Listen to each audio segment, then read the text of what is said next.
In today's video, I'm going to be comparing Coinbase against Coinbase Wallet to find out what the differences are and which one you should use. Now, by the end of this video, you're going to understand everything you need to know about Coinbase and Coinbase Wallet, so make sure you watch all the way to the end so you don't miss any important details. So to start with, what actually is Coinbase? Coinbase is a cryptocurrency brokerage platform where users can buy, sell and store their crypto assets. It provides a hosted wallet, meaning Coinbase holds the crypto on behalf of you. This will make it easy for you to manage your crypto without worrying about private keys. It's basically a simple and straightforward platform for basic crypto transactions. On the other hand, the Coinbase wallet is a self-custody wallet, meaning that the private keys are stored directly on the user's account. This will allow you to send, receive and store crypto, but it also serves as a gateway to decentralized applications known as dApps. Users can interact with multiple blockchains and trade a wide range of cryptocurrencies through decentralized exchanges. And the Coinbase wallet is designed for users who want to explore beyond the basics of buying and selling crypto. Now, in terms of safety, both Coinbase and Coinbase Wallet have their own security measures, but the level of safety can depend on what you value more. You see, Coinbase is considered safe because of the size of the company and the fact that they hold a significant amount of users' funds offline. However, if Coinbase were to go bust, you may lose the funds that are in your account.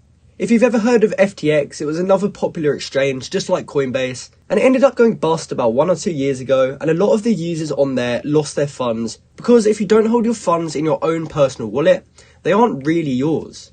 Now, this doesn't necessarily mean that Coinbase is going to steal your money. However, in the worst case scenario, you could end up losing your funds. Now, for Coinbase Wallet, since it's a self-custody wallet, it gives you full control over your own private keys and thereby your crypto assets. This means that you have complete control and responsibility for your asset security, which can be good or bad depending how you look at it. Because if you lose your private keys, you could lose access to your crypto wallet forever. So there is benefits and negatives to both Coinbase and Coinbase Wallet. So in terms of safety, it basically depends on how much you trust yourself. Because there is a lot of scams and things that can go wrong if you are holding your own crypto assets. But if you know what you're doing, you know how to keep your private keys safe, and you know how not to get hacked, then it's definitely worth using the Coinbase wallet. Now, in terms of freedom, the Coinbase wallet will definitely give you more control. You see, I'm on Coinbase now, and you can see all of the coins that you can trade, and it might seem like there's a lot of coins, but compared to all the coins in existence, this is just a very small amount. You see, with Coinbase, you're limited for what they put on their exchange. So that means if you wanted to buy a certain coin and it wasn't on the exchange yet, if you only had a Coinbase account, that would mean you couldn't actually buy it. Whereas if you have a Coinbase wallet, it allows you to interact with decentralized applications and multiple blockchains.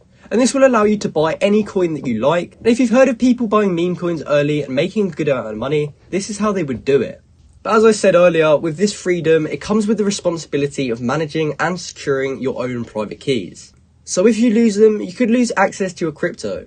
So while the Coinbase wallet does offer more freedom, it also requires more active management and security awareness. So in conclusion, if you only want to use crypto for the basic functions of buying and selling, for example, you might want to buy Bitcoin or Ethereum, then Coinbase is probably a good option. They're a huge company and they've been around for a while, so the chances of them going bust is pretty low. However, if you wanted to access more features of crypto and start buying coins on-chain via dApps, then you will have to use Coinbase Wallet because it is just not possible for an exchange. But you want to make sure to be careful when you are using this wallet because there is a lot of scammers out there who will try to steal your funds, so you want to make sure not to connect to any sites that you don't trust. So this has been my video comparing Coinbase against Coinbase Wallet. Hopefully now that you've watched this video, you understand all the key differences and you should be able to work out which one's a better wallet for you to use. If you found this video helpful, please comment down below to say it helped you out and like and subscribe for more content like this. Thanks for watching.